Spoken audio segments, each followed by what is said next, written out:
Hi guys, তোমরা কেমন আছো? অনেকদিন পরে আবার একটা ছোট্ট মিনি ব্লগ দিচ্ছি।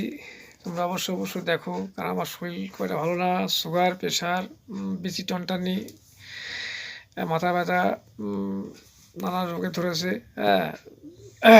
কোলেস্ট্রল বেড়েছে। কী বলবো বলো, মানে ভাবছি ভিডিও দেবো করছি, কিন্তু ভালো লাগে না ভিডিও করতে। শরীরের অবস্থা খুবই খারাপ, দেখতে পাচ্ছ, বুঝতে পারছো। কিছুদিন আগেও সে মাথা ঘুরিয়ে অস্থিরপনা করছিল যে ভালো লাগতো না। মানে সে অতিরিক্ত যেমন শীত পড়েছে, তেমনি মানে তরতর করে ঘামছিলাম। ওই ঘামা, মানে প্রেশার মানে ভালোই হয়েছিল। এবং গ্যাস, বিশেষ করে গ্যাস পাম্প করে দেখো। দেখো, বিশেষ করে শীতের সময় দেখো গ্যাসের রোগটা বেশি হয়। তোমরা অবশ্যই ভালোভাবে সাবধানে থেকো। বিশেষ করে গ্যাসটা যেন না বাড়তে দাও।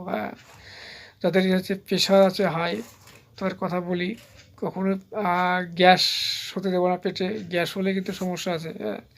যখন তখন একটা বিপদ হতে পারে। আর সবসময় ধরে প্রেশারটাকে মেনটেন করে চলবা, ঠিক আছে?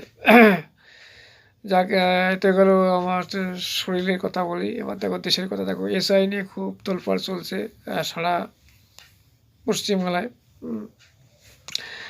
দেখো, একটা কথা জিনিস তোমাদের বলি। দেখো, অন্যান্য রাজ্যে কিন্তু আমার মনে হয় না এত সমস্যা হচ্ছে, কিন্তু আমাদের দেখো পশ্চিমবাংলায় এত কেন সমস্যা হচ্ছে? কারণ অনুপ্রবেশে ছেয়ে গেছে আমাদের এই পশ্চিমবাংলাটা। যে হারে মানে জায়গা দিয়েছে বাংলাদেশিদেরকে, কি বলবো, মানে দেখলে খুব খারাপ লাগে। দেখো, আমাদের এই দেশীয় মানুষ চাকরি বাকরি পায় না। দেখো, আর দুদিন বাংলাদেশে এসেই দেখো চাকরি বাকরি পাচ্ছে। ওরা সুযোগগুলো পাচ্ছে। দেখো, দেশীয় মানুষগুলো কিছুই পাচ্ছে না। খুবই খারাপ লাগে, কষ্ট লাগে। আবার এটা দেখি যে ওরা আবার দেখি ভোটার লিস্টেও নাম উঠে যায়, কী করে বুঝলাম না। দেখো, এই এত কড়াকড়ি চলছে, তাও দেখছি বাংলাদেশিদের কিছু কিছু মানুষের দেখছি ভোটার লিস্টে নামও উঠে গেছে। খুব খারাপ লাগছে, কী করে হয় এদেরকে? অথচ দেশীয় মানুষ অনেক আছে, তারা নাম তুলতে পারছে না, কাগজপত্র দেখাতে পারছে না, সমস্যা হচ্ছে। তা কী বলবো আর, মানে ভাষায় প্রকাশ করা যায় না। আর এসআই নিয়ে দেখো অনেকেই মৃত্যুবরণ হচ্ছে। অনেক বিহলেও মারা গেছে টেনশনে, কাজের চাপে।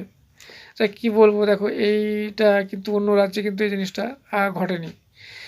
যাক, যাই বলবো, এসআইটা করছে, ভালো করছে। যাক, ভিডিওর মাধ্যমে ভুল টুল থাকলে ক্ষমা করে দেবো। ভালো